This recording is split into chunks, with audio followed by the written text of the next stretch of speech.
والله إني لأحبك والله إني لأحبك فقال أوصيك يا معاذ لا تدعن في دبر كل صلاة تقول اللهم أعني على ذكرك وشكرك وحسن عبادتك. Muadh bin ജബൽ റളിയല്ലാഹു അൻഹു നിവേദനം ചെയ്യുന്ന ഒരു ഹദീസാണ് ഞാനിവിടെ കേൾപ്പിച്ചത്.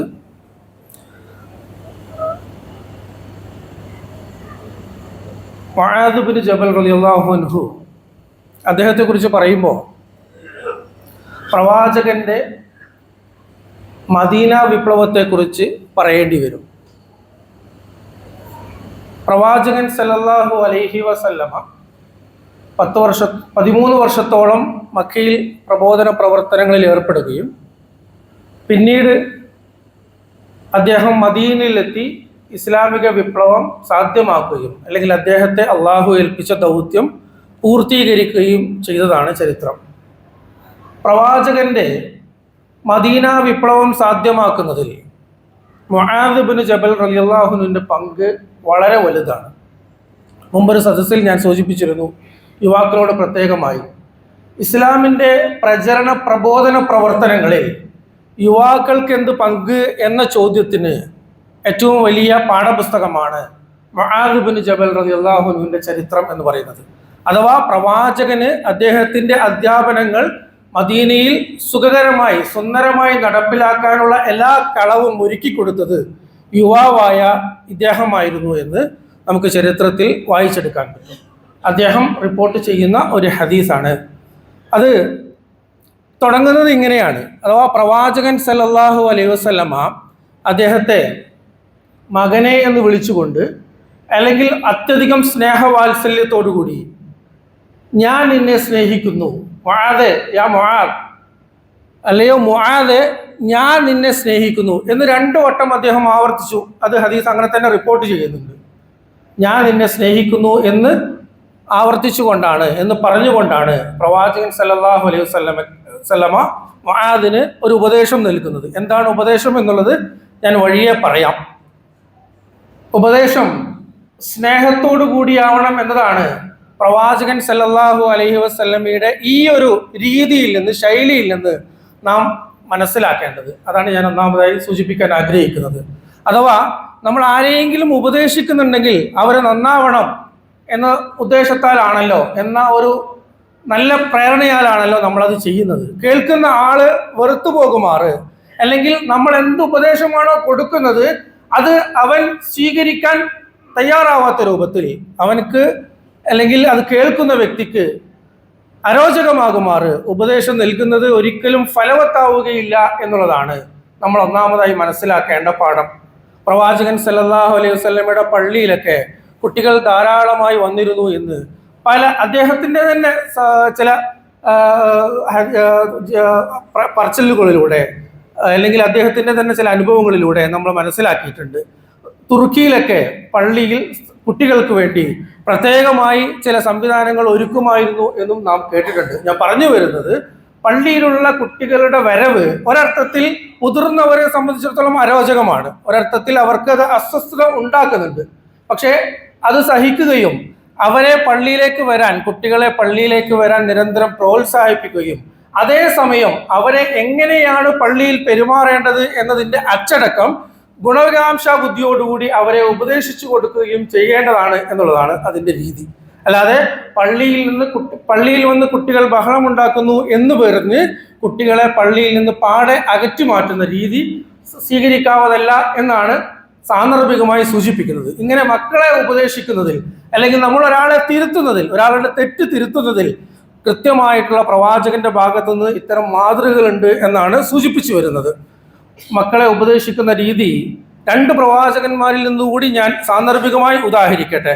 ലുക്മാൻ പ്രവാചകൻ അല്ല, ലുക്മാൻ അലൈഹിസ്സലാം പണ്ഡിതൻ, അദ്ദേഹം ഇങ്ങനെ പറയുന്നുണ്ട്, വഇദ് ഖാല ലുക്മാനു ലിബ്നിഹി വഹുവ യഅഉഹു യാ ബുനയ്യ ലാ തുശ്രിക് ബില്ലാഹ്, അല്ലയോ പൊന്നു മോനെ നീ അള്ളാഹുവിൽ പങ്കു ചേർക്കരുത് എന്നാണ് അദ്ദേഹത്തിന്റെ മകനെ വിളിച്ച് ഉപദേശിക്കുന്നത്. മക്കളെ എങ്ങനെ നേരാക്കണം, മക്കൾക്ക് എങ്ങനെ സൽബുദ്ധി പറഞ്ഞു കൊടുക്കണം എന്നതിന്റെ ഒരു ഉദാഹരണമാണ് ഖുർആനിൽ നിന്ന് ഞാൻ എടുത്തുദ്ധരിച്ചത്.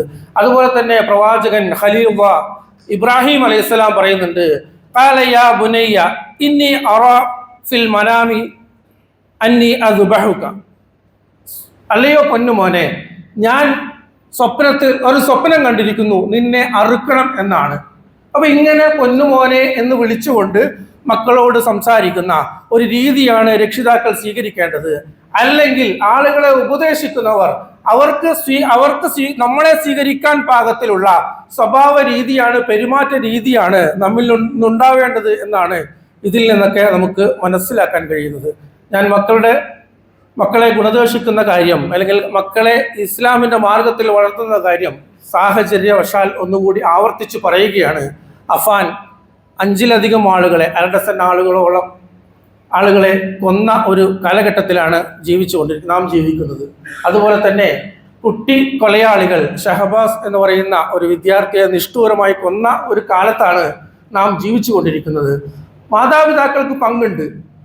സിനിമ വയലൻസ് പ്രൊമോട്ട് ചെയ്യുന്ന അഥവാ പ്രകോപനങ്ങൾ അത് ഉദ്ഘോഷിക്കുന്ന സിനിമകൾക്ക് പങ്കുണ്ട് എന്ന് നമുക്ക് പറയാം, ലഹരിക്ക് പങ്കുണ്ട് എന്ന് പറയാം. പക്ഷെ അതോടൊപ്പം തന്നെ നാം മറക്കാതിരിക്കേണ്ടത്, അല്ലെങ്കിൽ നമുക്ക് നമ്മുടെ ഓർമ്മയിൽ ഉണ്ടാവേണ്ടത്, മാതാപിതാക്കൾക്ക് ഇത്തരം കൊലപാതകങ്ങളിൽ പങ്കുണ്ട്. തെറ്റുതിരുത്താത്ത അധ്യാപകർക്ക് പങ്കുണ്ട്.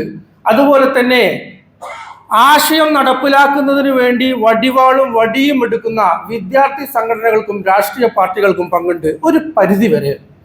ഒരു പരിധിവരെ നമ്മളടങ്ങുന്ന മഹല്ല് കമ്മിറ്റികൾക്കും മഹല്ല് നിവാസികൾക്കും ഇത്തരം കൊലപാതകങ്ങളിൽ പങ്കുണ്ട് എന്ന് സാന്ദർഭികമായി സൂചിപ്പിക്കുകയാണ്. ഞാൻ പറഞ്ഞു വരുന്നത്, ഉപദേശങ്ങൾ എങ്ങനെയായിരിക്കണം എന്നതിന് പ്രവാചകനിൽ നിന്നും മറ്റു പ്രവാചകന്മാരിൽ നിന്നും മഹത്തുക്കളിൽ നിന്നും മാതൃകയുണ്ട് എന്നാണ്. ജനങ്ങളോട് സ്നേഹം തുറന്നു പ്രകടിപ്പിക്കുക. നമ്മൾക്ക് അള്ളാഹു ചിരിക്കാനുള്ള ശേഷി നൽകിയിട്ടുണ്ട്. ഇത് മറ്റുള്ളവരുടെ മുമ്പിൽ പുഞ്ചിരിക്കാൻ വേണ്ടിയാണ്. ഗൗരവക്കാരാവാതെ പുഞ്ചിരിച്ചുകൊണ്ട് സ്നേഹം പ്രകടിപ്പിച്ചുകൊണ്ട്, പ്രവാചകൻ സല്ലല്ലാഹു അലൈഹി വസല്ലമയുടെ രീതി, സഹാബാക്കളുടെ രീതി അങ്ങനെയാണ് എന്ന്, ഇസ്ലാമിന്റെ പേരിൽ ഞാൻ നിന്നെ സ്നേഹിക്കുന്നു എന്ന്, അല്ലെങ്കിൽ എനിക്ക് നിന്നോട് അങ്ങേയറ്റത്തെ ഇഷ്ടമാണ് എന്ന് സഹാബാക്കൾ പരസ്പരം കണ്ടാൽ പറയുമായിരുന്നു എന്ന് പറഞ്ഞിട്ടുണ്ട്. പ്രവാചകൻ സല്ലല്ലാഹു അലൈഹി വസല്ലമ തന്നെ ദീർഘമായ ഹദീസ്, ഞാനത് വിശദമായിട്ട് പറയുന്നില്ല, സമയക്കുറവ് കൊണ്ട് പറയുന്നുണ്ട്, അഫ്ശുസ് സലാമ ബൈനക്കും, നിങ്ങൾക്കിടയിൽ പരസ്പരം സ്നേഹം വർദ്ധിപ്പിക്കാനായിട്ട് നിങ്ങൾ സലാം വ്യാപിപ്പിക്കുക എന്ന്.